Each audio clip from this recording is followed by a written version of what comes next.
আসসালামু আলাইকুম। SR love story চ্যানেলে আপনাদের সবাইকে স্বাগতম। নিয়মিত ভালোবাসার গল্প পেতে এসআর লাভ স্টোরি চ্যানেলটি সাবস্ক্রাইব করে পাশে থাকা বেল আইকনটি বাজিয়ে দিবেন। শুরু করছি গল্পটি। আপনারা সম্পূর্ণ মনোযোগ সহকারে শুনবেন এবং আপনাদের গুরুত্বপূর্ণ কমেন্ট করবেন। Love you all. কে জিতিয়ে দিয়েছি। হিসাম আগের মতোই চোয়াল শক্ত করে মোশাররফ আলীর দিকে তাকিয়ে রইল। কিছু বলল না। তার ভাবভঙ্গি দেখে বোঝার উপায় নেই যে সে এই কথা বিশ্বাস করেছে কি করেনি। মোশাররফ আলী চেয়ারে হেলান দিয়ে বলল, বিশ্বাস করা না করা তোমার ব্যাপার, তবে আমি ওই দলের অনেক উচ্চ পর্যায়ে পদে ছিলাম। দলের কোনো সিক্রেটেই আমার অজানা নয়, তবে সাদ এই সিদ্ধান্ত আগে নেয়নি। নির্বাচনের ভোট শুরু হওয়ার শেষের দিকে নিয়েছে, তাই অনেকেই ব্যাপারটা জানে না। তবে আমি গোপন সূত্রে সেটা জানতে পেরেছি পরে, নয়তো আগে জানলে কখনোই এটা ঘটতে দিতাম না। জানানোই তো আমি তোমার বাবাকে কত সম্মান করি।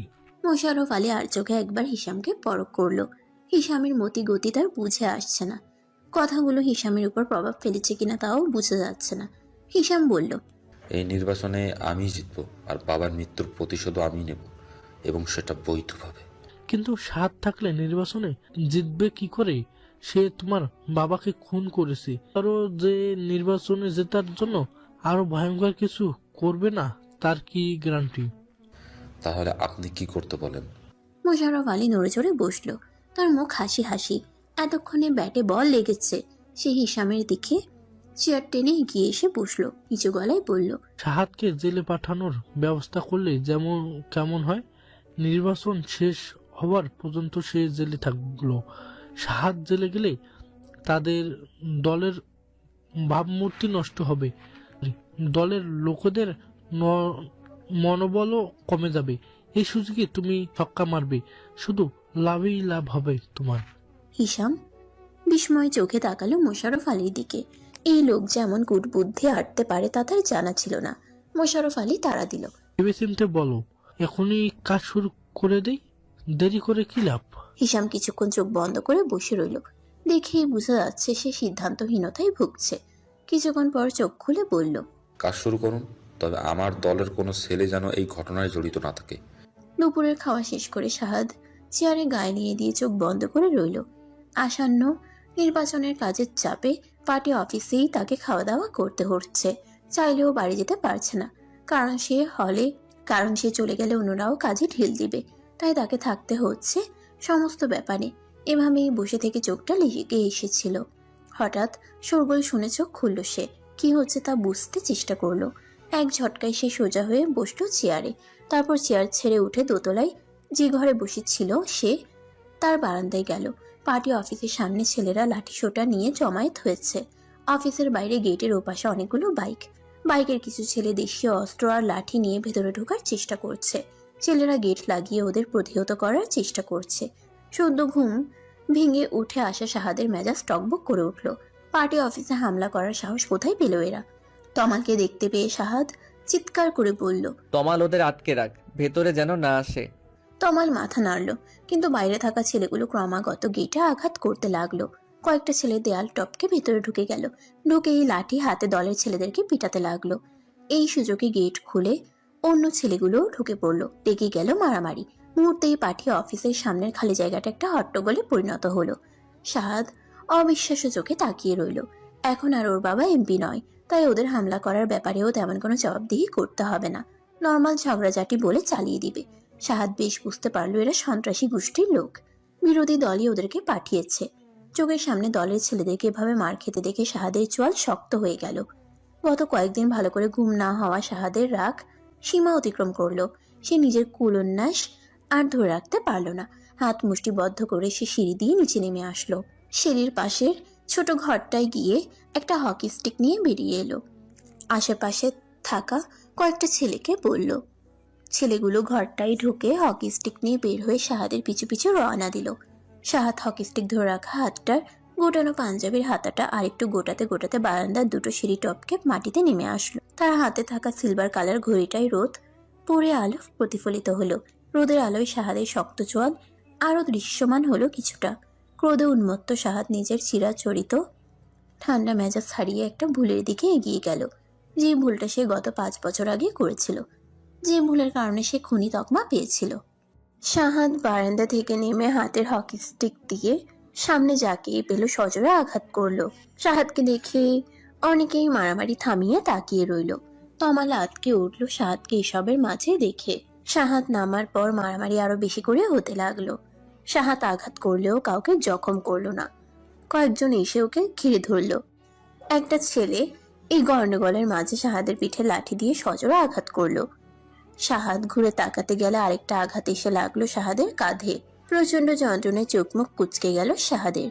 দলের অন্য ছেলেরা শাহাদকে বাঁচানোর জন্য এগিয়ে আসলে ওদেরকেও নির্দয়ভাবে পিটানো হলো। ইতোমধ্যে দুই দলের কয়েকজন রক্তাক্ত হয়ে মাটিতে পড়ে আছে। এর মধ্যে একটা ছেলে শাহাদকে আঘাত করে একটা নোংরা গালি দিয়ে বলল। খুনি শব্দটা শুনে শাহাদের মস্তিষ্কে আগুন জ্বলে গেল। হাতের হকি স্টিক নিয়ে ছেলেটার কান বরাবর আঘাত করলো। তারপর হকি স্টিকটা ফেলে দিয়ে ছেলেটার বুক বরাবর লাথি দিল। ছেলেটা ছিটকে মাটিতে পড়ে গেল। শাহাদ এখানেই থেমে গেল না, সে হিংস্রভাবে ছেলেটার দিকে এগিয়ে গেল। ছেলেটার পাশে হাঁটু গেড়ে বসে ওর কলার ধরে নাক বরাবর একের পর এক ঘুষি দিতে লাগলো। মারামারি করতে থাকা সবাই দাঁড়িয়ে থেকে শাহাদের মার দেখতে লাগলো। তমাল দৌড়ে এসে শাহাদকে থামাতে চাইলো, কিন্তু শাহাদ থামলো না। ক্রোধে সে অন্ধ হয়ে গেছে। একটা সময় দলের অন্য ছেলেরাও এসে তমালের সাথে শাহাদকে আটকানোর ট্রাই করলো। সবাই টানাটানি করে শাহাদকে পার্টি অফিসের ভিতরে নিয়ে গেল। শাহাদ ক্রোধে উন্মত্ত হয়ে কয়েকবার আবারও ছেলেটার দিকে তেড়ে যেতে চাইলেও তমাল যেতে দিল না। সে অফিসের দরজা লক করে দিল। অফিসের ভেতর থেকে শাহাদের ক্রোধান্বিত গর্জন ভেসে আসছে। চোখ বন্ধ করে মাটিতে পড়ে থাকা রক্তাক্ত ছেলেটিকে অন্য ছেলেগুলো এসে তুলল। ছেলেটির নাকের হাড় ভেঙে গেছে, ঠোঁট কেটে গল গল করে রক্ত বের হচ্ছে। দুই দলের সবাই মোটামুটি আহত হয়েছে। সবারই আঘাত লেগে রক্ত ঝরছে। শাহাদের আঘাত লেগে রক্ত ঝরছে, সেই সাথে দলের অন্যরা আঘাত পেয়েছে। তাই তমাল এই গন্ডগোল আর বাড়াতে চাইল না। সে হুঙ্কার দিয়ে বলল, যদি বাঁচতে চাস তাহলে এখান থেকে বের হ, না হলে একটাকেও জান নিয়ে ফিরতে দিব না। অন্য পাশে ছেলেগুলো হুঙ্কার ছেড়ে বিভিন্ন থ্রেট দিল। তারপর শাহাদের মার খেয়ে অজ্ঞান হয়ে যাওয়া ছেলেটাকে টেনে নিয়ে বের হয়ে গেল। ছেলেগুলো বাইক নিয়ে চলে গেলে তমাল দরজা খুলে দিল। শাহাদ সাথে সাথে বের হয়ে আসলো। তার রাগ এখনো পড়েনি। আশেপাশে তাকিয়ে কাউকে দেখতে না পেয়ে বলল, কোথায় ওরা? এত বড় সাহস আমাদের পার্টি অফিসে অ্যাটাক করে? তমাল শাহাদকে ধরে বলল। ভাই হাসপাতালে চলো, তোমার আঘাত লেগেছে। শাহাদ অন্যদের দিকে তাকিয়ে দেখলো সবারই রক্তাক্ত অবস্থা। তমালকে বলল। ওদেরকে হাসপাতালে নিয়ে যা, আমি ওদেরকে ধাওয়া করে ওদের পিছু নিব। তখনই তমালের মোবাইলে কল এলো। তমাল কল ধরে কিছুক্ষণ কানে রেখে বলল, জি স্যার, আমি এক্ষুনি নিয়ে আসছি। কল কেটে দিয়ে তমাল শাহাদের দিকে তাকিয়ে বলল, ভাই স্যার তোমাকে নিয়ে খানবাড়িতে যেতে বলছে। শাহাদ যেতে চাইল না। তার মাথায় তখনও রাগ টকবক করছে। তমাল আর অন্যরা মিলে এক প্রকার জোর করে গাড়িতে তুলে খানবাড়ির উদ্দেশ্যে রওনা হলো। কুহুর বুকের ভেতরটা ঢিপ ঢিপ করছে, ভয়ে হাত পা অল্প অল্প কাঁপছে। চোখে একটু পরপর পানি আসছে, কিন্তু গাল বেয়ে পড়ার আগে এসে মুছে ফেলছে। শাহাদ মারামারি করেছে খবরটা শোনার পর থেকে খানবাড়িতে যেন বজ্রপাত ঘটেছে। কুলসুমা বেগম একমাত্র নাতির চিন্তায় হাত পা ছেড়ে দিয়েছিলেন। তাকে ঘরে শুয়ে রাখা হয়েছে। রেজিয়া সুলতানা বাইরে নিজেকে শক্ত দেখালেও ভিতরে ভিতরে ভেঙে পড়েছেন। আপাতত সবাই এখন ড্রয়িং রুমে বসে অপেক্ষা করছে শাহাদের জন্য। কুহু কিছুতেই ভিতরের অস্থিরতা দমাতে পারছে না। রেজিয়া সুলতানা সহ বাড়ির সবাই কুহুকে সান্ত্বনা দিয়েছে, কিন্তু কোনো মতেই সে মনের ভিতরের কুচিন্তাগুলো দূর করতে পারছে না। খানিক বাদেই গাড়ির আওয়াজ ভেসে আসলো বাইরে থেকে। বাড়ির মহিলারা দৌড়ে গেল জানালার দিকে। জানালার পর্দা সরিয়ে তাকালো বাইরের দিকে। অনেকগুলো গাড়ি এসে ঢুকেছে খান বাড়িতে। গাড়ি থেকে বেরিয়ে এসেছে আশফাক খান। তার সাথে নেমেছে অনেক নেতা কর্মীরাও।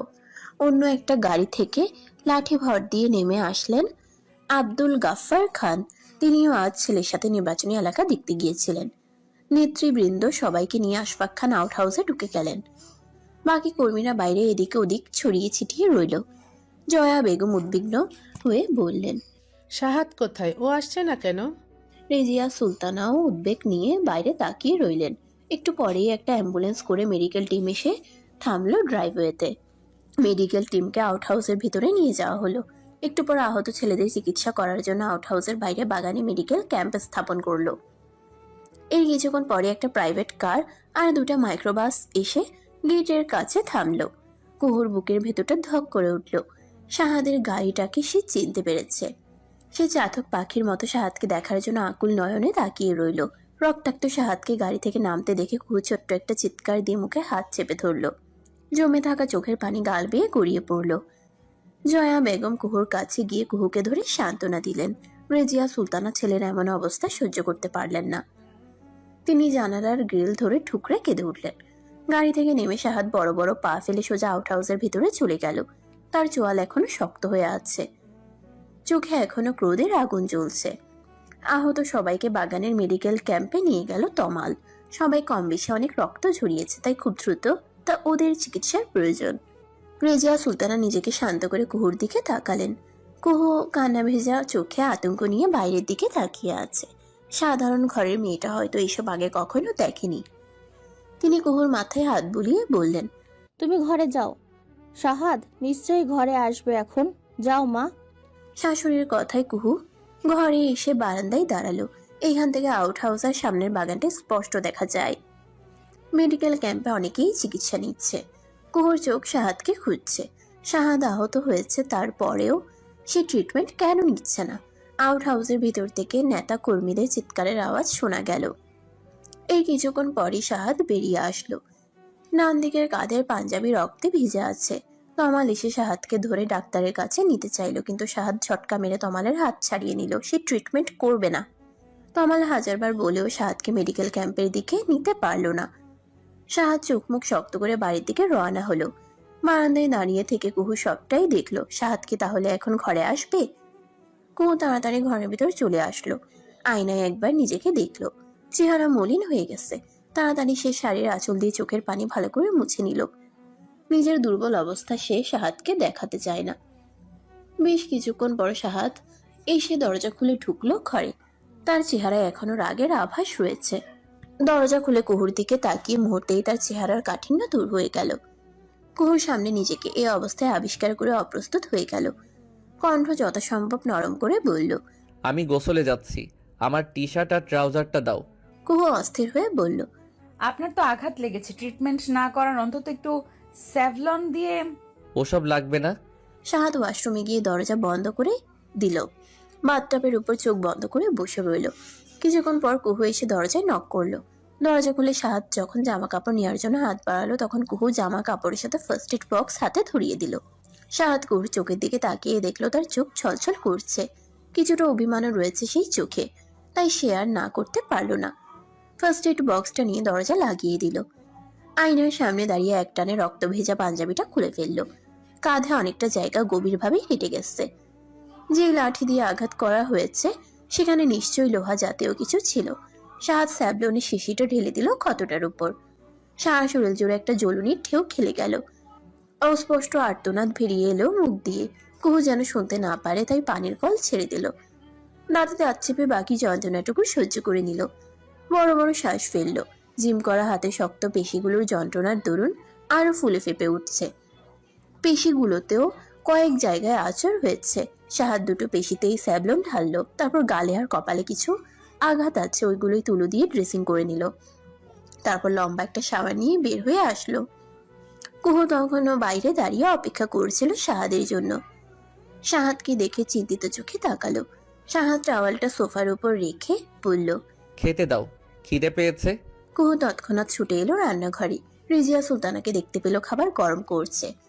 কুহুকে দেখে প্রশ্ন করলো, শাহাদ খেতে চেয়েছে, এই নাও খাবারগুলো টেবিলে নিয়ে যাও। আমি মায়ের কাছে যাই, নাতিকে রক্তাক্ত অবস্থায় দেখে ওনার শরীর খারাপ করেছে। কুহু খাবার নিয়ে টেবিলে রাখলো। ততক্ষণে শাহাদ এসে বসলো টেবিলে। খাবার সার্ভ করার সময় কুহু শাহাদের দিকে খেয়াল করলো। এক হাত মুখে রেখে গভীর চিন্তায় মগ্ন। কুহু দুইবার ডাকলো, শুনলো না। এরপর কুহু কাঁধ ধরে ঝাঁকুনি দিতেই শাহাদ ব্যথায় আহ করে উঠলো। কুহু ভয় পেয়ে বলল, কি হয়েছে, ব্যথা পেয়েছেন? শাহাদ ব্যথাটা গিলে ফেললো। দুপাশে মাথা নেড়ে বলল, না। কুহু জেদ ধরে বলল, আমি আঘাতটা দেখব, আর আপনি এক্ষুনি ট্রিটমেন্ট করাবেন। কুহু শাহাদের কাঁধের দিকে হাত বাড়াতেই শাহাদ হাত ধরে ফেললো। কুহুকে কাছে টেনে এনে কুহুর কোমর জড়িয়ে ধরে বুকে মাথা রাখলো, চোখ বন্ধ করে বলল, যতক্ষণ তোমার সাথে আছি এই বিষয়ে কথা বলবে না, এই বিষয় ভুলে থাকতে চাই। কিন্তু ট্রিটমেন্ট? সাহাদ মাথা তুলে কুহুর দিকে তাকিয়ে বলল, পরে করে নিব। পরে না, আপনি খেয়ে উঠে গিয়ে ডক্টরের কাছে যাবেন। সাহাদ মৃদু হেসে বলল। ফাইন, যাব। এখন তো খেতে দাও। কুহু সাহাদকে খেতে দিল। প্রথম লোকমা মুখে দেওয়ার আগে কুহুকে জিজ্ঞেস করলো, তুমি খেয়েছো? পরে খাবো, আপনি খান। সাহাদ পাশের চেয়ার টেনে কুহুকে বসিয়ে দিয়ে প্রথম লোকমাটা ওর মুখে দিল। তারপর নিজের জন্য মুখে খাবার তুলতে নিলেই বাইরে থেকে পুলিশের গাড়ির শব্দ ভেসে এলো। সাহাদের মুখে আর খাবার দেয়া হলো না। সে খাবার রেখে উঠে পড়লো।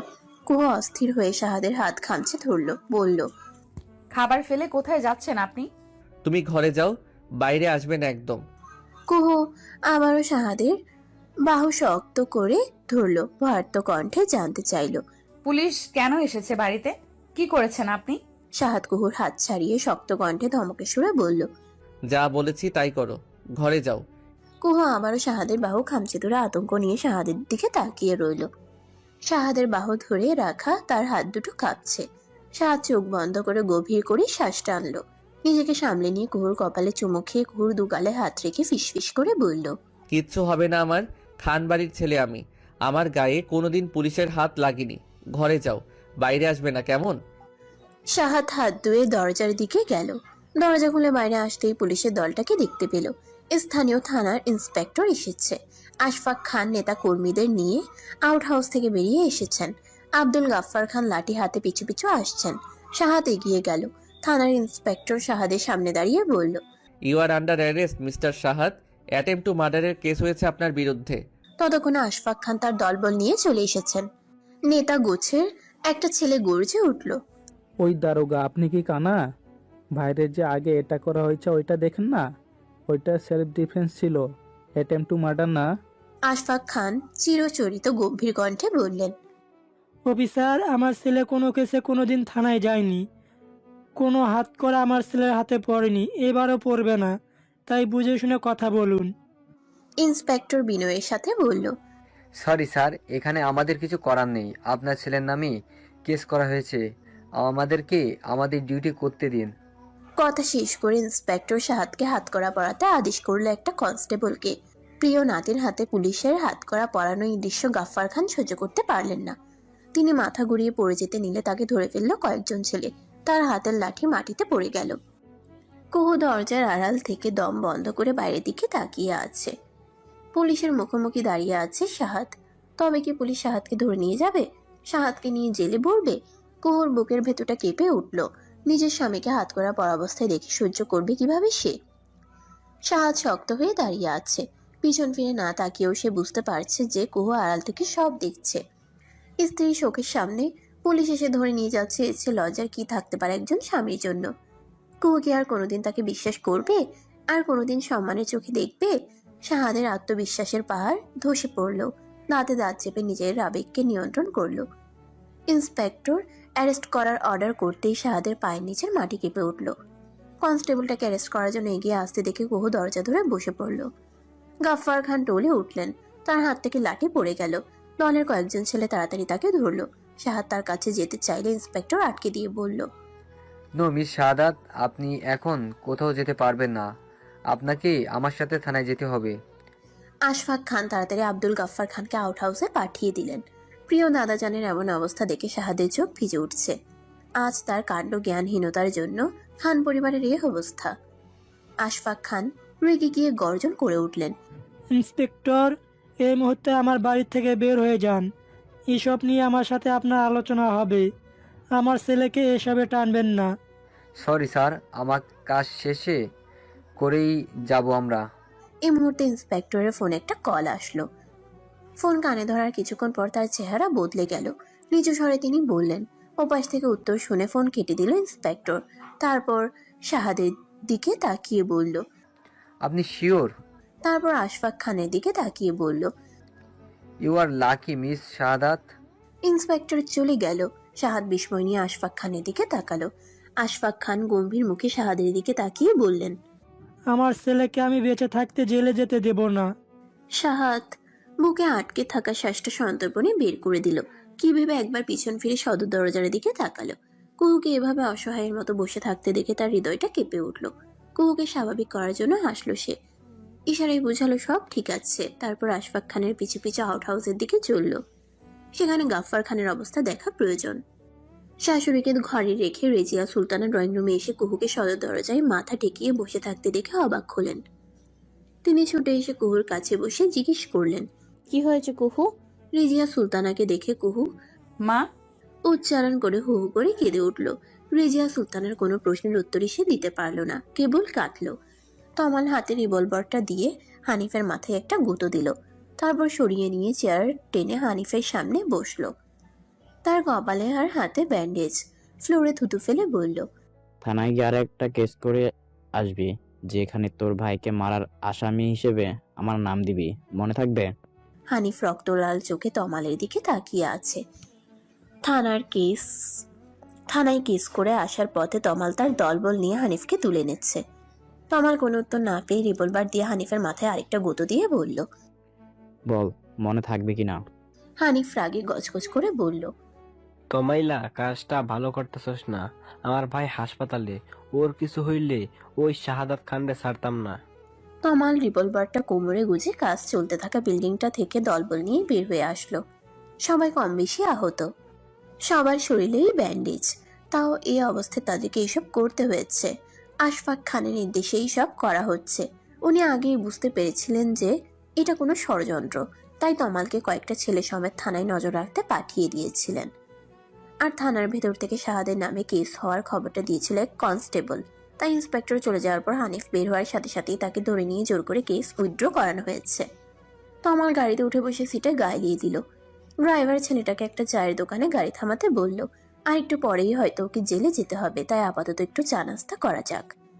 শাহাদ আউট হাউস থেকে বেরিয়ে যত দ্রুত সম্ভব বাড়িতে এলো। গাফফার খান আগের চেয়ে ভালো আছে। ডক্টর ট্রিটমেন্ট শেষে একটু পরেই তাকে বাড়িতে নিয়ে আসা হবে। শাহাদ সদর দরজা দিয়ে ঢুকতেই রেজিয়া সুলতানা তার হাত আঁকড়ে ধরলো, জিজ্ঞেস করলো, বাবা কেমন আছেন? ভালো আছে মা। এই কথা বলেই সে তার মাকে জড়িয়ে ধরলো। রেজিয়া সুলতানা ছেলের পিঠে হাত রেখে বললেন, কুহু আমাকে সব বলেছে। রাজনীতির মাঠে এত মাথা গরম করলে হবে? আমি না হয় এসব দেখে অভ্যস্ত, কিন্তু কুহু কথা ভেবে দেখো, ওর মনের ভেতরে কি চলছে। ও তো কখনোই এসব দেখেনি। শাহাদ রেজিয়া সুলতানাকে ছেড়ে দিয়ে অপরাধের ন্যায় মাথা নাড়ল। তারপর তার দাদিজান আর অন্যদের সাথে দেখা করে ঘরে আসলো। কুহু বিছানায় পা তুলে হাঁটুতে মুখ গুজে বসে আছে। শাহাদ দরজা লাগিয়ে দিয়ে কুহুর সামনে বিছানায় বসলো। কাঁধের দিকে আঙুল তুলে দেখিয়ে বলল, এই দেখো, ট্রিটমেন্ট নিয়েছি, ব্যান্ডেজ করে দিয়েছে ওরা। কুহু কিছুক্ষণ শাহাদের দিকে তাকিয়ে রইল। তারপর ঝড়ের বেগে শাহাদের বুকে ঝাঁপিয়ে পড়ল। শাহাদ টাল সামলাতে পারল না, কুহুকে নিয়ে সোজা বিছানায় শুয়ে পড়ল। কাঁধে যন্ত্রণা সহ্য করে নিয়ে গভীরভাবে আলিঙ্গন করলো কুহুকে। শাহাদ যে কাঁধে আঘাত পেয়েছে সে কাঁধে মুখ গুজে কুহু কাঁদছে। শাহাদ প্রচন্ড যন্ত্রণার মাঝেও নিঃশব্দে হাসলো। এই কেমন মেয়ে বিয়ে করলো সে? স্বামী কোন কাঁধে আঘাত পেয়েছে আবেগের চোটে তাই ভুলে বসে আছে। আনিশা নাকে টিস্যু চেপে ধরে কাঁদছে। রাহাত পাইচারি করছে আর একটু পরপর আনিশার দিকে তাকাচ্ছে। শেষে আর থাকতে না পেরে আনিশার পাশে এসে বসলো। বিরক্তি নিয়ে বলল, আমি কতবার জেলে গেলাম, মারকে হাসপাতালে ভর্তি হলাম, আমার জন্য তো এইভাবে কোনোদিনও কাঁদলে না। আর তোমার ভাইয়ের একটু আসল লেগেছে, এতে নাকের পানি চোখের পানি এক হয়ে গেছে। আনিশা শব্দ করে নাক পরিষ্কার করে সর্দি সমেত টিস্যুটা রাহাতের উপর ছুঁড়ে দিল। রাহাত ছিটকে সরে গিয়ে দাঁড়িয়ে পড়ল। আনিশা কান্না ভেজা কণ্ঠে বলল, আমার ভাই কি তোমার মতো গুন্ডা? ও তো দুধের বাচ্চা, আর একটু হলেই ওকে পুলিশ ধরে নিয়ে যেত। ও জেলে গিয়ে আসামিদের সাথে থাকতে পারতো। তোমার দুধের বাচ্চা ভাই দুদিন পর নিজের বাচ্চার দুধ কিনতে কিনতে ফকির হয়ে যাবে, যত সব। আনিশা আবারও একটা টিস্যু নিল, এর মানে আরেক দফা কান্নার প্রস্তুতি। রাহাত আনিশার কাছে এসে বসলো, কণ্ঠ নরম করে বলল, কান্নাকাটি করো না, এত যদি শাহাদাতের জন্য চিন্তা হয় তাহলে আমরা ওকে গিয়ে দেখে আসবো, কেমন? বাপের বাড়ি যাওয়ার কথা আসতেই আনিশার চোখ চকচক করে উঠল। সে হাসি মুখে বলল, সত্যি? মুখ ফসকে এই কথা বলে ফেলে রাহাত পড়ে গেল বিপদে। কদিন পর নির্বাচন, এখন বউকে নিয়ে শ্বশুরবাড়ি বেড়াতে যাওয়া বিলাসিতা। তাও সে অবস্থায় আনিশাকে সান্ত্বনা দিয়ে বলল, অবশ্যই সত্যি। এই ঘটনার পর থেকে শাহাদের বাড়ির বাইরে যাওয়া আশফাক খান বন্ধ করে দিল। অ্যাটেম্প টু মার্ডার কেসে তমালকে গ্রেফতার করা হয়েছিল। এরপর আশফাক খান গিয়ে ছাড়িয়ে এনেছে। কেসটা এখনো চলমান, কিন্তু তাতে কোনো সমস্যা হচ্ছে না। শাহাদ এখন বাড়িতেই থাকে। দলের কাজকর্ম এখন আউট হাউস থেকে নিয়ন্ত্রণ করছে সে। পার্টি অফিসের ওই ঘটনার পর তারাও থানায় মামলা করেছে। তাই শাহাদ সিদ্ধান্ত নিল এই কটা দিন বাড়িতেই থাকবে, এরপর সুযোগ বুঝে গা ঝাড়া দিয়ে বের হওয়া যাবে। শাহাদ বাড়িতে থাকাই সবচেয়ে বেশি খুশি কুহু। সে সারাদিন শাহাদের আশেপাশে ঘুরঘুর করে। শাহাদ স্টাডি রুমে থাকলে সেখানেও বিভিন্ন ছুতো ধরে যায়। মাঝে মাঝে শাহাদ নিজেই এটা দিয়ে যাও, ওটা দিয়ে যাও, এরকম বিভিন্ন অজুহাতে কুহুকে ডেকে নিয়ে অসভ্য আচরণ করে। কুহু সামনাসামনি রাগ দেখায়, তার কাজ আছে বলে চলে আসতে চায়, কিন্তু মনে মনে সে এগুলোই চায়। শাহাদ যখন আউট হাউসের ছাদে বসে ফাইল দেখে, কুহু তখন ঘরের বারান্দায় বসে শাহাদকে দেখে। আজ বিকালে কুহু বেশ ফুরফুরা মেজাজের ছাদে আসলো। ছাদে এসে রাফা আর রিধিকে মাদুর পেতে খেলতে দেখলো। রঙিন কাগজ দিয়ে কি সব করছে। কুহু রেলিং এর কাছে গিয়ে দাঁড়ালো। এখানে দাঁড়ালে আউট হাউসটা স্পষ্ট দেখা যায়। ওই তো শাহাদ বসে আছে ছাদে, পায়ের উপর পা তুলে ফাইল দেখছে। তার সামনে দাঁড়িয়ে আছে তমাল। আকাশে মেঘ জমেছে, চারিদিকে ঝিরিঝিরি বাতাস। বৃষ্টি আসবে বোধ হয়। কুহু চোখ বন্ধ করে বাতাসটা নাক দিয়ে টেনে নিল। মিষ্টি বাতাস নাক দিয়ে ঢুকে শরীর মন জুড়িয়ে দিল। কুহু তার ওড়নাটা তুলে ধরে বাতাসে খানিকটা উড়ালো। রাফা রিদি এসে বলল, ভাবিমণি দেখো আমরা ঘুড়ি বানিয়েছি। কুহু দেখলো রঙিন কাগজ দিয়ে ওরা খুব সুন্দর একটি ঘুড়ি বানিয়েছে। কুহু বলল, বাহ, খুব সুন্দর, চলো এটা উড়িয়ে দেখি, এখন অনেক বাতাস আছে। রিদি গাল ফুলিয়ে বলল, না ভাবি, এটা উড়ে চলে যাবে। আরে না, কিছু হবে না, দাও আমাকে। কুহু ঘুড়িটায় সুতা লাগিয়ে উড়ানোর চেষ্টা করলো। কয়েকবার চেষ্টায় সফল হলো।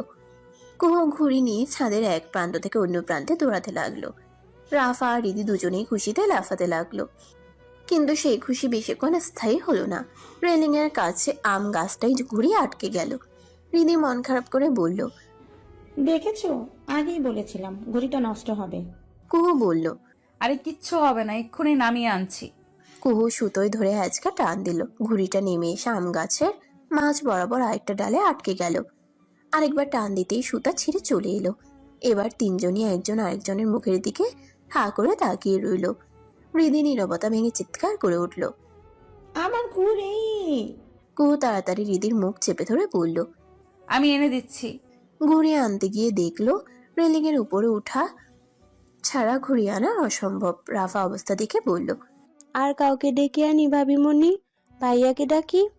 শাহাদ কাজ করছে অবস্থায় তাকে বিরক্ত করতে চায় না কুহু। তাছাড়া নিজে খেলতে গিয়ে বাচ্চাদের ঘুড়ি আটকে ফেলেছে। এরকম ছেলে মানুষের কথা শাহাদকে শোনানো যাবে না। তাই কুহু নিজেই একটা চেয়ার টেনে আনলো। রাফাকে বলল, তুমি ধরে রাখো, আমি উঠে নিয়ে আসছি ঘুড়িটা। রাফা বলল, আমার ভয় করছে ভাবিমণি। রাফা রিদি দুজনেই শক্ত করে চেয়ারটা ধরলো। কুহু টলমল পায়ে চেয়ারে উঠে দাঁড়ালো, কিন্তু ঘুড়ির নাগাল পেল না। আর একটু গেলেই নাগাল পাওয়া যেত। রেলিংটা বেশ উঁচু, তাই সে আম গাছের একটা ডাল ধরে ব্যালেন্স ঠিক রেখে চেয়ার ছেড়ে রেলিং এর উপর উঠে দাঁড়ালো। রাফা চাপা স্বরে চেঁচিয়ে উঠল, ভাবিমণি কি করছো, নেমে এসো। কিন্তু কুহু এসব শুনলো না। উপর থেকে নিচের দিকে তাকিয়ে তার ভয় লাগলো। ভয় দূর করতে আম গাছের ডালটা শক্ত করে ধরে ঘুড়ি নামানোতে মনোযোগ দিল। রেলিংটা বেশ চওড়া, তাই এত অসুবিধা হচ্ছে না তার। সে এই ডালটা ছেড়ে একটু দূরে অন্য একটা ডাল ধরে হাত বাড়ালো ঘুড়িটার দিকে। হাত বাড়িয়ে তেমন নাগাল পেল না, আর একটু হলেই নাগাল পাবে। তাই সে দুই পায়ের আঙ্গুল ভর দিয়ে দাঁড়ালো ঘুড়ি আনার জন্য। সে এতই মরিয়া হলো যে কোথায় পা রাখছে সে ব্যাপারে জ্ঞান থাকলো না। রাফা চেঁচিয়ে উঠল, ভাবিমণি তোমার পা। রাফার আকস্মিক চেঁচানোতে কুহু ভয় পেয়ে পায়ের দিকে তাকালো। আর তখনই ব্যালেন্স হারিয়ে রেলিং থেকে পা দুটো সরে গেল। কুহু এক চিৎকার দিয়ে আম গাছে ডাল ধরে রেলিং এর বাইরে ঝুলে রইল। সেই সাথে যুক্ত হলো রাফা রিধির চিৎকার। মেয়েদের চিৎকারে তমাল মাথা তুলে এদিক ওদিক চাইল। তারপর সামনের দিকে আম গাছের ডালের দিকে তাকিয়ে হতভম্ব হয়ে গেল। স্তম্ভিত কণ্ঠে শাহাদকে বলল, ছাড়িস না। শাহাদ কুহুর দিকে পিছন ফিরে বসে কাজ করছিল। মুখ তুলে সামনে দাঁড়ানো তমালের দিকে তাকিয়ে দেখলো সেই চোখ বড় বড় করে কি যেন দেখছে। তাই ঘাড় ঘুরিয়ে তাকানোর সাথে সাথে সেও হতভম্ব হয়ে গেল। শাহাদ চেয়ার ছেড়ে উঠে আউট হাউসের ছাদের কিনারায় চলে এলো। বিস্ফোরিত চোখে তাকিয়ে দেখলো কুহু আম গাছের ডাল ধরে ঝুলে আছে। আর আফারিদি রেলিং এর কাছে দাঁড়িয়ে চিৎকার করছে। কুহু, শাহাদ চিৎকার করে উঠল। শাহাদের গলা শুনতে পেয়ে কুহু তার বাম পাশে তাকালো।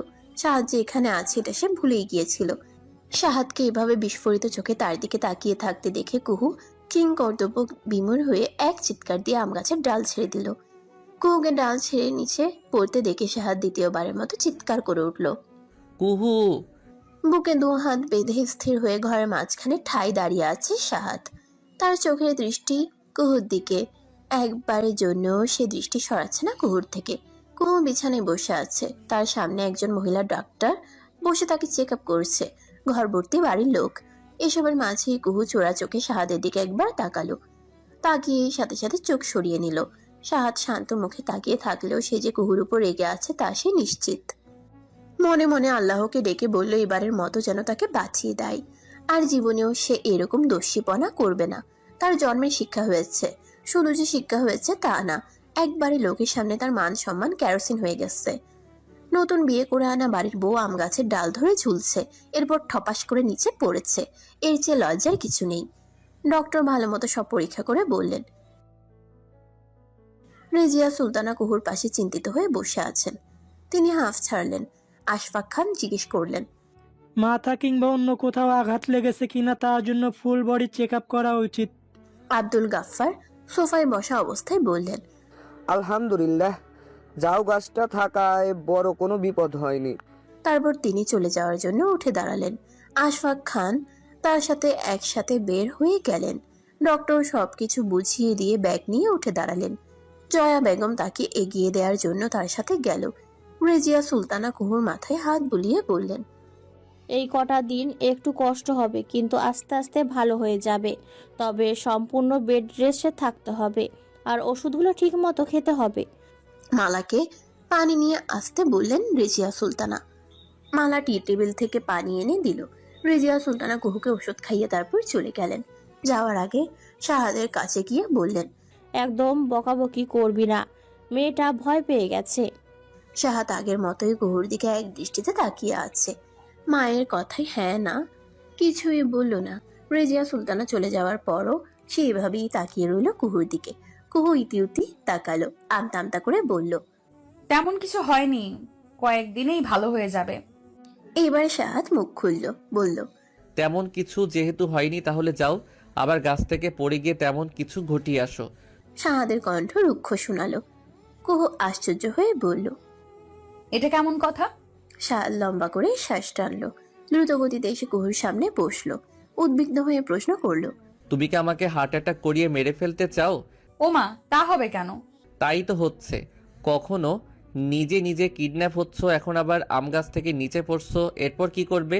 তাল গাছে চড়বে? কুহু কিছু একটা বলার জন্য হাঁ করলো, কিন্তু আর বলল না। ঠোঁট ফুলিয়ে অভিমানী দৃষ্টিতে তাকালো, মাথা নাড়িয়ে বলল, এটা কি আমার দোষ? আমি তো ভালো করতে গিয়ে। কারো ভালো তোমার করতে হবে না। আজ থেকে তোমার এই ঘরের বাইরে যাওয়া বন্ধ, ভার্সিটিও বন্ধ। সারাদিন তুমি এই ঘরে থাকবে। শাহাদ আঙ্গুল উঁচিয়ে শাসিয়ে ঘর ছেড়ে বেরিয়ে গেল।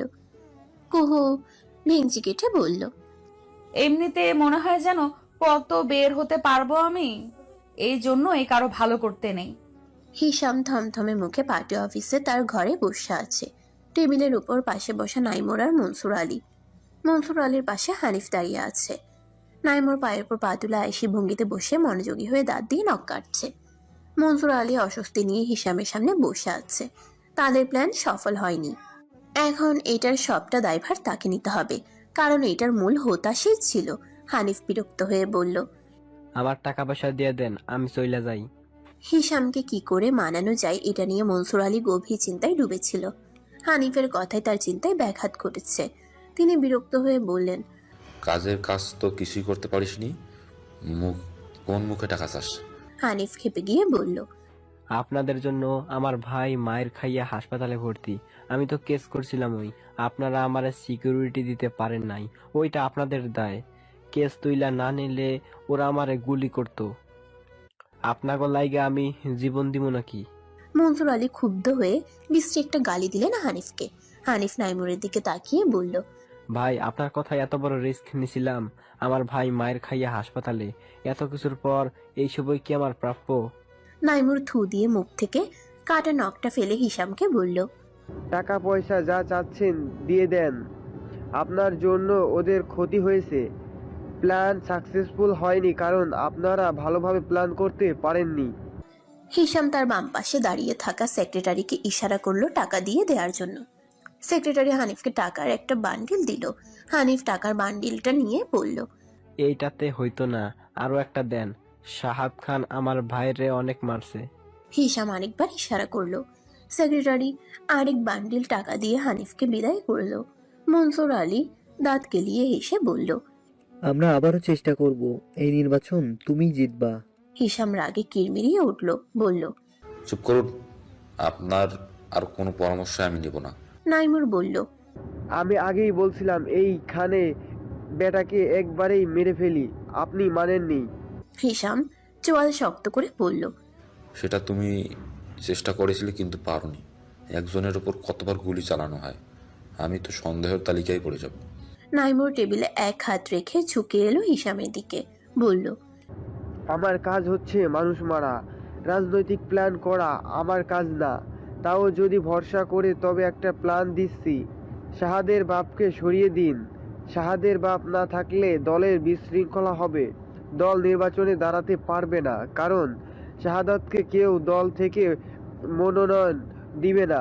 মনোনয়ন দিলে কামড়াকামড়ি লেগে যাবে, তখন আপনি অটোমেটিক জিতে যাবেন। হিসাম আতকে উঠল এমন প্ল্যান শুনে চেয়ার ছেড়ে উঠে দাঁড়িয়ে বলল, এই ধরনের আর কোনো কাজ হবে না। আমি রাজনীতিবিদ খুনি না। এতদিন ক্রোধে অন্ধ হয়ে আমি ভুল পথে হেঁটেছি। মনসুর আলী চেয়ার ছেড়ে উঠে দাঁড়িয়ে হিসামের কাছে গিয়ে বলল, আরে হিসাম বাবা, আগে ওর কথাটা শুনো। রাজনীতিতে এরকম অনেক কিছুই করা লাগে। একবার নির্বাচনে জিতে গেলে এসব আর তখন বড় কোনো ইস্যু হবে না। কানবাড়িকে যদি নির্বাচনে হারাতে হয় তবে বৈধভাবেই হারাবো। এই সমস্ত প্ল্যান না করে নির্বাচনে মনোযোগ দিন। হিসাম তার সেক্রেটারিকে নিয়ে পার্টি অফিস থেকে বেরিয়ে গেল। নাইমুর তখনও চেয়ারে বসে আছে। মনসুর আলী নাইমুরের পাশের চেয়ারে বসে বলল, তোমার প্ল্যান কিন্তু ভালো। হিসাম বোকা তাই বুঝলো না, কিন্তু তাই বলে তো আর আমরা চুপ করে থাকতে পারি না। আমাদেরও তো একটা দায়িত্ব আছে নাকি? নাইমুর বাঁকা হেসে বলল, এসেছেন তো দুদিন হলো, এখনই দলের দায়িত্ব নিতে চাচ্ছেন? বড় দায়িত্বটা নিতে চান নাকি? মনসুর আলী সোজা হয়ে বসলো। তার চোখে মুখে অন্যরকম অভিব্যক্তি ফুটে উঠল। ধূর্ত কণ্ঠে নাইমুরকে বলল, তা তো চাই, আর সে দায়িত্ব আমি নিলে তোমারও অনেক লাভ হবে, সেটা তো অস্বীকার করতে পারবে না।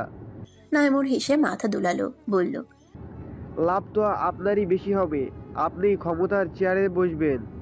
দেখো নাইমুর, সরাসরি যদি বলতে হয় তবে বলি, হিসাম নির্বাচনে জিতলেও তোমার আধিপত্য কিন্তু তুমি বিস্তার করতে পারবে না। খান পরিবার যেভাবে তোমাকে কোলঠাসা করে রেখেছে, হিসামও তোমাকে উপকার ভুলে সেরকমই করবে। কিন্তু আমি আমার কথা রাখবো, তুমি আন্ডারওয়ার্ল্ডের সব কিছুই আরামসে পরিচালনা করবে। আমার কোনো হস্তক্ষেপ থাকবে না। নাইমুর ঠোঁটা আঙ্গুল দিয়ে কিছুক্ষণ ভাবলো, ভেবে প্রশ্ন করলো, তাহলে কি করতে বলেন আমাকে? মনসুর আলী আশেপাশে দেখলো, তারপর নাইমুরের কাছে এসে নিচু স্বরে বলল, তোমার প্ল্যানটাই হোক, তবে এটারই দায় চাপিয়ে দাও ইসামের উপর। শাহাদাত খান তখন ইসামকে আইনের আওতায় এনে শাস্তি দিতে চাইবে। মাইন কেসে আসামি তো আর নির্বাচনে দাঁড়াতে পারবে না, তখন ইসামের হয়ে নির্বাচনে দাঁড়াবো আমি। দলের লোকেরা যদি আপনাকে নমিশন দেয় না? না দিলে তুমি তাদের মাথায় বন্দুক ঠেকাবে। মনসুর আলীর অবলীলায় বলা কথাটাই নাইমুর কিছুটা বিস্মিত দৃষ্টিতে তার দিকে তাকালো। ক্ষমতার জন্য যে মানুষ এত নিচে নামতে পারে তা তার জানা ছিল না। সে মানুষ খুন করে, বেআইনি কাজ করে, তবে কারোর সাথে বিশ্বাসঘাতকতা সে করে না। মনসুর আলী সমস্ত নিজ কাজকে ছাড়িয়ে গেছে। রাতে শাহাদ তাড়াতাড়ি বাড়ি ফিরল। ঘরে ঢুকেই চোখ গেল বিছানায়, কিন্তু বিছানায় কুহু নেই। শাহাদ কোমরে দু হাত রেখে বড় করে শ্বাস ছেড়ল। হতাশ হয়ে বাম হাতের দু আঙ্গুলে কপাল চেপে ধরল। এই মেয়েকে তার বেঁধে রেখে যাওয়া উচিত ছিল। অর্ধেক ভাঙা পা নিয়ে আবার কোথায় কোন কুকর্ম করে বেড়াচ্ছে কে জানে। শাহাদ কুহুকে খোঁজার জন্য ঘর থেকে বের হতে যাবে, তখনই স্টাডি রুম থেকে খটখট আওয়াজ পেল। একটানে ঘামে ভেজা পাঞ্জাবিটা খুলে সোফায় ছুঁড়ে ফেললো।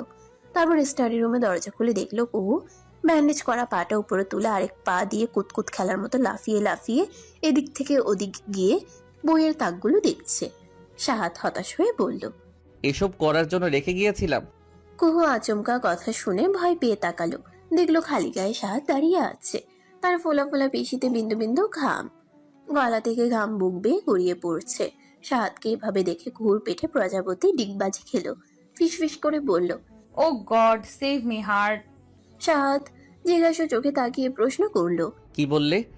কুহু এক পায়ে দাঁড়িয়ে থাকার কারণে ব্যালেন্স হারিয়ে পড়ে যেতে নিল। বইয়ের তাকটা ধরে নিজেকে সামলালো। কুহু নির্বুদ্ধিতা দেখে শাহাদ হতাশ হয়ে মাথা নাড়ল। এগিয়ে গিয়ে এক ঝটকায় কুহুকে কোলে তুলে নিল। কুহু শাহাদের পিঠ খামচে ধরলো, চোখ দুটো খিচে বন্ধ করে ফেললো। শাহাদ কিছুক্ষণ তাকিয়ে থেকে কুহুর মতিগতি বোঝার চেষ্টা করলো। সেকেন্ড 2 বাদে বুঝতে পেরে ঠোঁট কামড়ে হাসলো। কুহুর কানের কাছে মুখ নিয়ে ফিসফিস করে কিছু কথা বলল। কুহু ছিল বলে চোখ মুখ খিচে শাহাদের ঘাড়ে মুখ গুছলো। শাহাদ হাসলো, দুষ্টুমি করে বলল, আধ ভাঙা পা নিয়ে এত প্রেম পাই কি করে? কুহু শাহাদের বুকে কিল দিয়ে বলল, চুপ করেন আপনি, চুপ, আজে বাজে কথা বলবেন না। লজ্জায় কুহুর গাল টমেটোর মতো লাল হয়ে গেল। শাহাদের শরীরের ঘাম মিশ্রিত পারফিউমের গন্ধ তার লজ্জা আরো বাড়িয়ে দিচ্ছে। শাহাদ গভীর ভালোবাসায় কুহুর কপালে চুমু দিল। কুহুকে বুকে চেপে ধরে বেডরুমের দিকে পা বাড়ালো। আজ নমিনেশন জমা দেওয়ার দিন। শাহাদ অনেকদিন পর আজ বাড়ি থেকে বের হয়েছে। দলবল নিয়ে একটা কাজে গিয়েছিল সে। আশফাক খান আজ নমিনেশন জমা দিবে, তাই তাকে দ্রুত কাজ শেষ করতে হয়েছে। কাজ শেষ করে সে বড় ব্রিজের কাছে এসে অপেক্ষা করছে আশফাক খানের জন্য। মাঝ রাস্তা থেকে সে আশফাক খানকে সঙ্গ দিবে। শাহাদ গাড়িগুলো ব্রিজ আর তুলেনি, ব্রিজের নিচে রাস্তায় দাঁড় করিয়ে রেখেছে। ছেলেরা মাইক্রোবাসের দরজা খুলে দাঁড়িয়ে আড্ডা দিচ্ছে। শাহাদ রাস্তার কিনারে দাঁড়িয়ে নদীর দিকে তাকিয়ে আছে আর অপেক্ষা করছে আশফাক খানের জন্য। কিছুক্ষণ পর গাড়ির হর্নের আওয়াজ ভেসে আসলো। বাম পাশে তাকিয়ে দেখলো আশফাক খানের গাড়ির বহর অপর পাশ থেকে ব্রিজে উঠছে। ঠিক তখনই এই পাশ থেকে একটা ট্রাক সর্বোচ্চ গতিতে বিপজ্জনকভাবে ব্রিজে উঠলো। মাইক্রোবাসে থাকা দলের ছেলেগুলো বাস ড্রাইভারকে উদ্দেশ্য করে কয়েকটা গালি দিল। এর কয়েক সেকেন্ড পর আরেকটা কালো রঙের সেডানের চেয়েও দ্রুত গতিতে ট্রাকটার পিছু পিছু গেল। ছেলেগুলো আবারও চিৎকার করে গালাগাল দিল গাড়ির ড্রাইভারকে। এই পুরো ঘটনায় শাহাদ হতভম্ব হয়ে গেল। তার সচেতন মস্তিষ্ক তাকে সম্ভাব্য ঘটনার কয়েকটা ইঙ্গিত দিল। সে বিস্ফোরিত চোখে ব্রিজের দিকে তাকালো। চোখের সামনে দেখলো বিশাল ট্রাকটা তীব্র বেগে আশফাক খানের গাড়ির দিকে এগিয়ে যাচ্ছে। শাহাদ কিছু না ভেবেই দৌড় দিল ট্রাকটা লক্ষ্য করে। দৌড়ানো অবস্থায় দেখতে পেল ট্রাকটা আশফাক খানের গাড়ির খুব কাছাকাছি চলে গিয়েছে। শাহাদ চিৎকার করে উঠল। দলের ছেলেগুলো কিছু বুঝতে পারলো না, না বুঝে তারাও দৌড় দিল শাহাদের পিছনে। শাহাদ অবাক হয়ে দেখলো কালো রঙের সেডানটা হঠাৎ করে ট্রাক আর আশফাক খানের গাড়ির মাঝখানে চলে আসলো। ট্রাকটা তীব্র বেগে আঘাত করলো সেডানটাকে। শূন্যে পাক খেতে খেতে নদীতে আশ্রে পড়লো। আশফাক খানের গাড়িতেও আঘাত লেগে তা ব্রিজের একপাশে রেলিংয়ে গিয়ে ধাক্কা দিল। অন্যান্য গাড়িগুলো কড়া ব্রেক করে থামতে গিয়ে একটা আরেকটার গায়ে আঘাত করলো। আর ট্রাকটা ঘটনার আকস্মিকতায় কিছুক্ষণ থেমে আবারও তীব্র গতিতে ব্রিজ ছেড়ে পালালো। শাহাদ ভয়ার্ত চোখে স্তব্ধ হয়ে দাঁড়িয়ে রইল ব্রিজের উপর। এক হাতে কপালে জমে থাকা ঘাম মুছল। তারপর দৌড়ে গিয়ে ব্রিজের রেলিংয়ের উপর উঠে লাফ দিল নদীতে। কালো সেডান গাড়িটা যেখানে পড়েছে ঠিক সেখানে। চোখের পলকে শাহাদ ব্রিজ থেকে লাফিয়ে পড়ল নদীতে। তার পেছনে দৌড়ে আসা দলের ছেলেগুলো বিস্ফোরিত চোখে তাকিয়ে রইল। তারপর দৌড়ে গিয়ে রেলিং ধরে ঝুঁকে পড়ে নদীর দিকে তাকিয়ে রইল শাহাদকে দেখার জন্য। শাহাদের সাদা পাঞ্জাবিটা শুধু এক ঝলকের জন্য দেখা গেল। এরপরেই নদীর ঘোলা পানিতে তলিয়ে গেল। পানিতে পড়ার পর কিছু সময় শাহাদ চোখে চারপাশ ঘোলা দেখলো। আস্তে আস্তে কিছুটা চোখ শুয়ে গেলে দেখতে পেল কালো সেডানটাকে। দুমড়ে মুচড়ে যাওয়া সেডানটা আস্তে আস্তে তলিয়ে যাচ্ছে। গাড়ির ভাঙা অংশগুলো দিয়ে পানি ঢুকছে। শাহাদ পানি কেটে সেডানটার কাছে গেল। গাড়ির দরজা খুলতে পারলো না। সময় নষ্ট না করে গাড়ির আধ ভাঙা জানালার কাছে ঘুষি মারলো। একের পর এক ঘুষি মারতেই থাকলো। পানির নিচের ঘুষি জোরালো হলো না তেমন। হাতের চামড়া ফেটে রক্ত বেরিয়ে আসলো। সেডানটা আরো তলিয়ে যাচ্ছে। ওদিকে সাহাদের দম ফুরিয়ে আসছে। অক্সিজেনের জন্য ফুসফুসটা হাঁসফাঁস করছে। শাহাদ সেডানটা ছেড়ে দিয়ে দ্রুত পানির উপর উঠে আসলো। পানি থেকে মুখ বের করে লম্বা করে শ্বাস টানলো।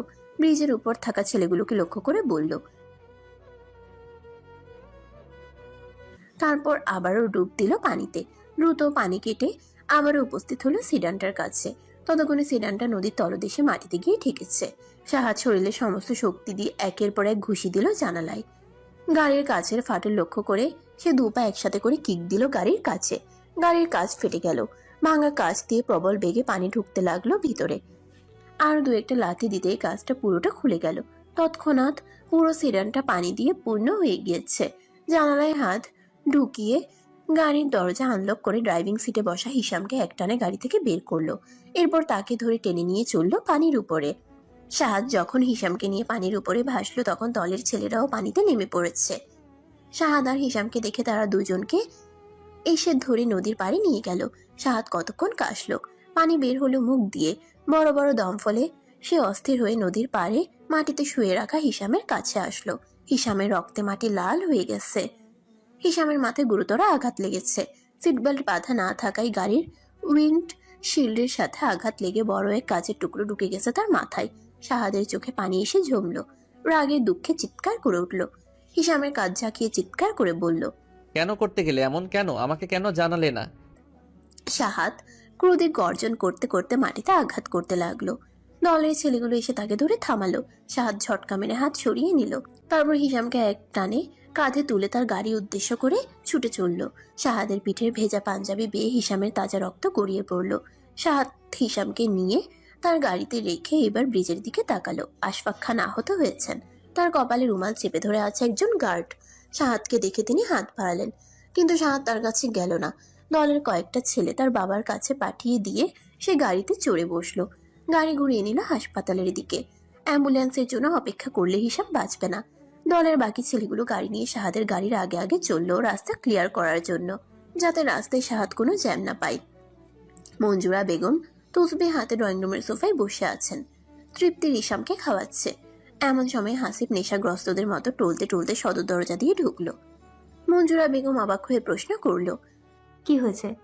হল থেকে চলে এসেছিস নাকি? তোর ভাই জানলে? মঞ্জুরা বেগমের কথা শেষ হওয়ার আগেই হাসিব হাঁটু ভেঙে মাটিতে পড়ে গেল। তৃপ্তি অবাক হয়ে এগিয়ে এসে প্রশ্ন করলো, কি হয়েছে হাসিব? তোমার ভাইয়া কি আবার তোমাকে কিছু বলেছে?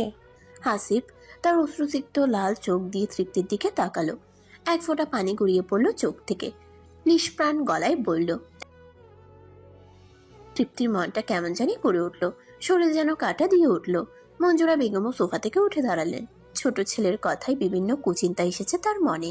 তৃপ্তি ভয়ে ভয়ে জিজ্ঞেস করলো, কেন বলবে না? তোমাদের কি মতের মিল হয়ে গেছে? তোমার ভাইয়া কোথায় এখন? হাসিব হাওমাও করে কেঁদে উঠল। দু হাত ফ্লোরে রেখে তার উপর মাথা দিয়ে কাঁদছে সে। তৃপ্তি দুপায়ে শক্তি পেল না। সে ফ্লোরে বসে পড়ল। হাসিব কিছু না বললেও সে সব প্রশ্নের উত্তর পেয়ে গেছে। মঞ্জুরা বেগম তৃপ্তি আর হাসিবকে দেখে কম্পমান গলায় বললেন, তোমাদের কি হয়েছে? এমন করো কেন? আমার হিসাম কোথায়? আমার হিসামকে কেউ আসতে বলো। ও তৃপ্তি, হিসামকে কল দাও। মঞ্জুরা বেগম কাঁপতে কাঁপতে সদর দরজার দিকে দৌড় দিলেন। হাসিব মাটি থেকে উঠে উনাকে ধরে ফেলল। আহাজারি করে বলল। মঞ্জুরা বেগম স্তব্ধ হয়ে তাকালেন হাসিবের দিকে। ঠান্ডা গলায় বললেন, কি বলছিস? আমার হিসামকে মেরে ফেলেছে?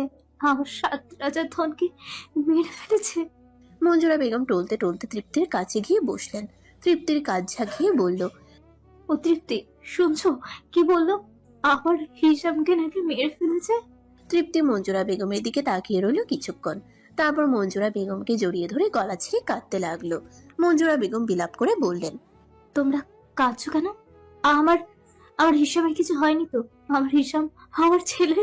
শাহাদ হাসপাতালের করিডোরে এক একটা চেয়ারে বসে আছে। দুহাত হাঁটুতে ঠেকিয়ে ফ্লোরের দিকে তাকিয়ে শান্ত মুখে বসে আছে। তমাল দৌড়িয়ে এসে শাহাদের কাছে দাঁড়ালো। সে নির্বাচন অফিসে ছিল। শাহাদের জন্য অপেক্ষা করছিল সেখানে থেকে। অ্যাক্সিডেন্টের কথা শুনে এসে ছুটে এসেছে। নিজেকে কিছুটা সামলে নিয়ে প্রশ্ন করলো, ভাই এসব কিভাবে হলো? শাহাদ গম্ভীর অথচ শান্ত কণ্ঠে বলল, তমাল, আন্ডারওয়ার্ল্ডের সব ইনফরমেশন নিয়ে আয়। আসিফকে ডাক। ঠিক আছে ভাই, কিন্তু হিসাম চৌধুরী কিভাবে এসবে জড়ালো? স্যারকে ট্রাক চাপা দেওয়ার অর্ডার কে দিল? শাহাদ হাত মুষ্টিবদ্ধ করে চোখ বন্ধ করে ফেলল। ডান হাতে কাজ ঢুকে ক্ষতবিক্ষত হয়ে আছে। তমাল শাহাদের হাতের অবস্থা দেখে শিউরে উঠল, কিন্তু শাহাদকে কিছু বলতে সাহস পেল না। কিছুক্ষণ পর ভয়ে ভয়ে বলল, ভাই, হিশাম চৌধুরী কি তাহলে? শাহাদ ক্রোধে গর্জন করে উঠল। মনসুর আলীকে আমার চাই, ওকে ধরে নিয়ে আয়। তমাল সামনের দিকে তাকিয়ে বলল, ভাই, ধরে আনতে হবে না, ও নিজে আসবে। শাহাদ বাম দিকে তাকিয়ে দেখলো মনসুর আলী দলবল নিয়ে আসছে এদিকে। তার এক পাশে নাইমুর। ওরা এসে শাহাদের কাছে দাঁড়ালো। শাহাদ উঠল না, ফ্লোরের দিকে তাকিয়ে আগের মতো বসে রইল। মনসুর আলী কাঁদো কাঁদো কণ্ঠে বলল, দেখো বাবা, আমাদের কত বড় সর্বনাশ হয়ে গেল। যাকে ঘিরে আমরা দাঁড়িয়ে আছি সেই কিনা এভাবে ভেঙে পড়লো।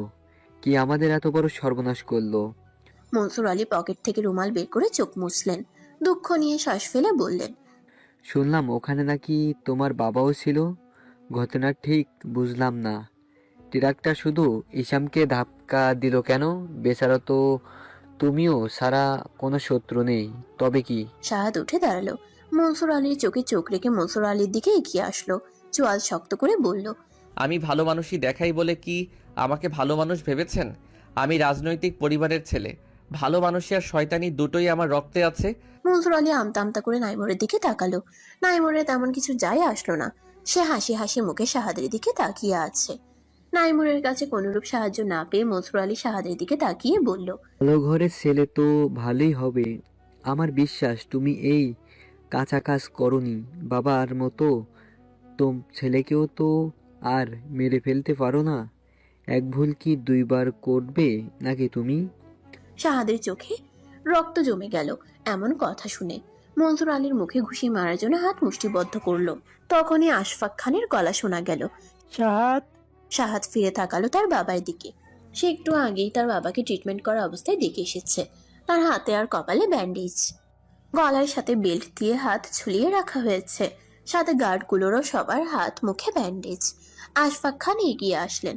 মনসুর আলী তাকে দেখে হাসলো। আশফাক খান তাকে পুরোপুরি উপেক্ষা করে শাহাদের দিকে তাকিয়ে কঠিন স্বরে বলল, বাড়িতে যাও, তোমার মা হয়তো চিন্তা করছে। শাহাদ চোয়াল শক্ত করে নিচের দিকে তাকিয়ে আছে। আশফাক খান আবারও বললেন, কি বলছি শুনতে পাচ্ছ না? তোমার ওকে নিয়ে যা বাড়িতে। নাইমুন কটাক্ষ করে বলল, শাহাদ সাহেব বাড়িতে যান। বাড়িতে তো আপনার বউ আছে।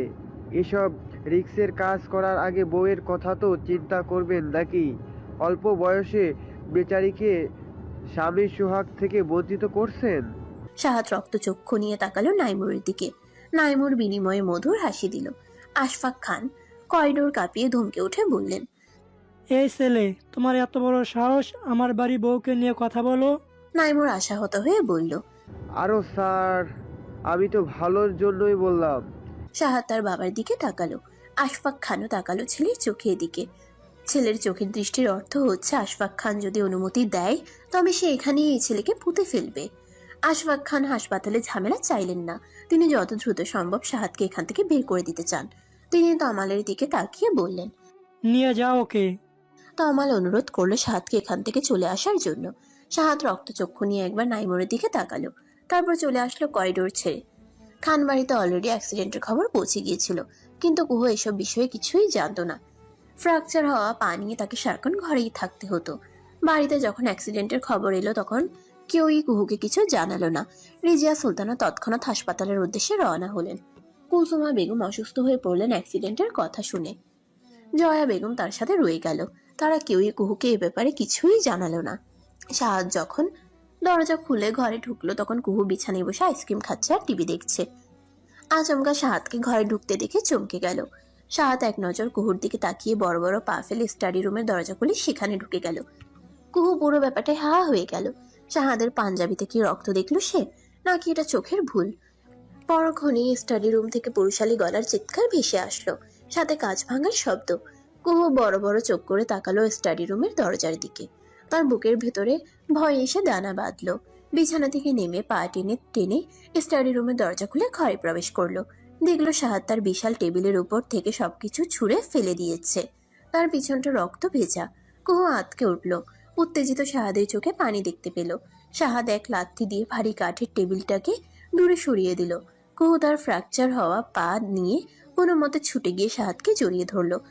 উত্তেজিত সাহাদ টাল সামলাতে না পেরে কুহুকে নিয়ে বিশাল ফোমের চেয়ারটাতে বসে পড়ল। চেয়ারটা দুজনের ধাক্কায় চলতে চলতে পিছনের দেয়ালে গিয়ে ঠেকলো। কুহু ভয়ার্ত কণ্ঠে ফিসফিস করে বলল, প্লিজ শান্ত হন, আমার ভয় করছে। কষ্টে জর্জরিত সাহাদ কুহুকে দুহাত দিয়ে শক্ত করে জড়িয়ে ধরল। কুহুর চুলে মুখ গুজে হঠাৎ হু হু করে কেঁদে দিল। বলল, চারপাশে সবাই এত খারাপ কেন কুহু? সবাই শুধু আঘাত করতে চায়। কুহু সাহাদকে শক্ত করে জড়িয়ে ধরল। এতদিন দেখে আসা শান্তশিষ্ট ধৈর্যশীল মানুষটারও যে এরকম বৈশিষ্ট্য রয়েছে তা সে নতুন করে আবিষ্কার করলো। পুরুষ মানুষ নাকি একমাত্র ভালোবাসার মানুষের কাছেই চোখের পানি লুকায় না। এদিক থেকে কুহু নিজেকে ভাগ্যবতী মনে করলো। কি হয়েছে সে জানে না, তবে যাই ঘটে থাকুক না কেন সাহাদের হাত সে কোনোদিনও ছাড়বে না। হাসিব হাসপাতালে অপারেশন থিয়েটারের দরজার সামনে দেয়ালে পিঠ ঠেকিয়ে ফ্লোরে বসে আছে। এক পা মাটিতে শুয়ে আরেক পায়ের হাঁটু ভাঁজ করে তাতে এক হাত ভর দিয়ে নিষ্প্রাণ চোখে ছাদের দিকে তাকিয়ে আছে।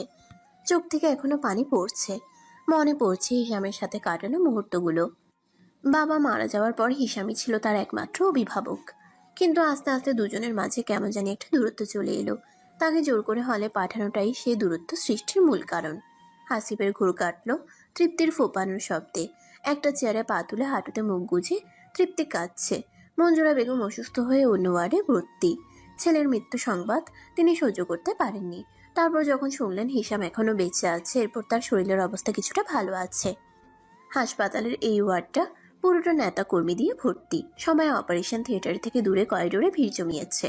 অনেকেই উত্তেজিত হয়ে হিসামের অ্যাক্সিডেন্টের প্রতিশোধ নেওয়ার জন্য হম্বিতম্বি করছে। কয়েকজন গার্ড করিডোরের মুখে দাঁড়িয়ে আছে। উত্তেজিত নেতা কর্মীরা যেন ওটির সামনে গন্ডগোল না পাকায় সেজন্য কঠোর ব্যবস্থা নিয়েছে তারা। হিসামের সেক্রেটারি হাসিবের কাছে হাঁটু মুড়ে বসে কাঁধে হাত রেখে বলল, চিন্তা করো না, সব ঠিক হয়ে যাবে। যা হয়ে গেছে তা মেনে নিয়ে নিজেকে শক্ত করো।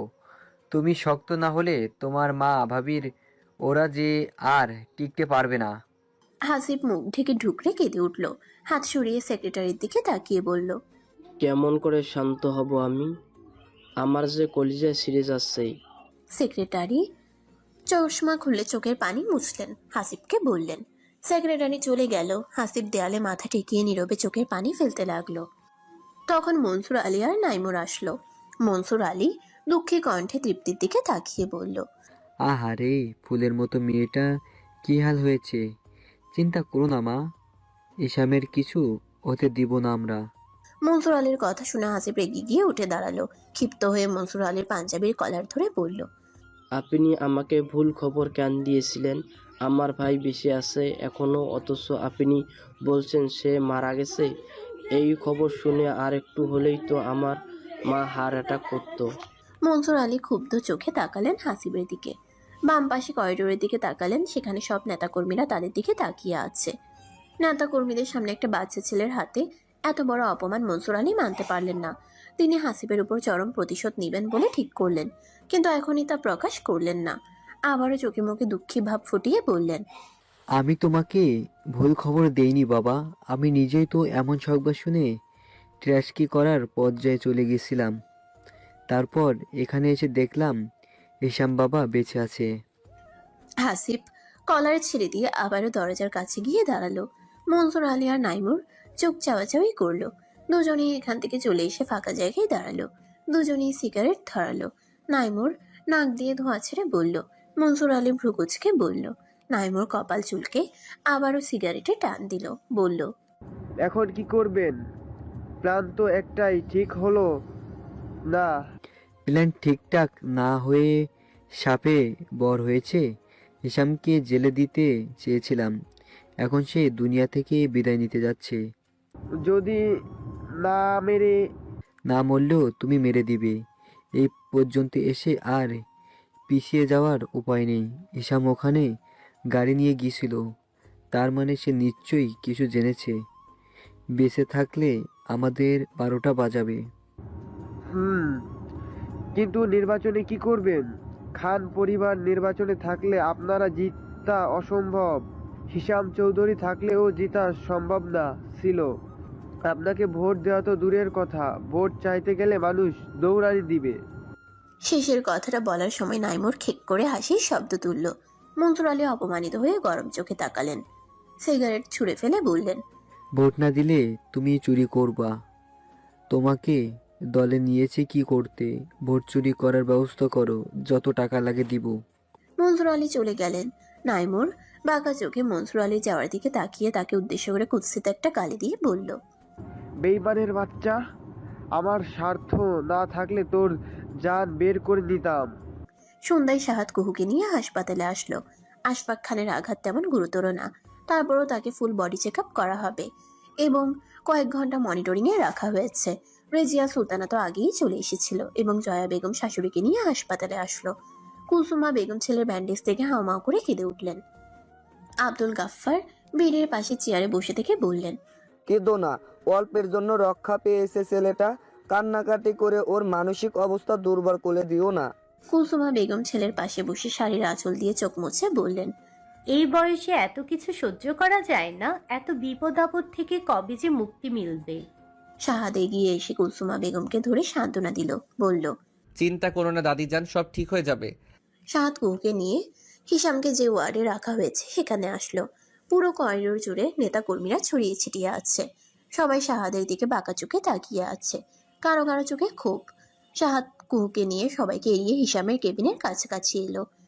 কুহু আশেপাশের সবার তাকানো দেখে শাহাদের বাহু খামচে ধরলো।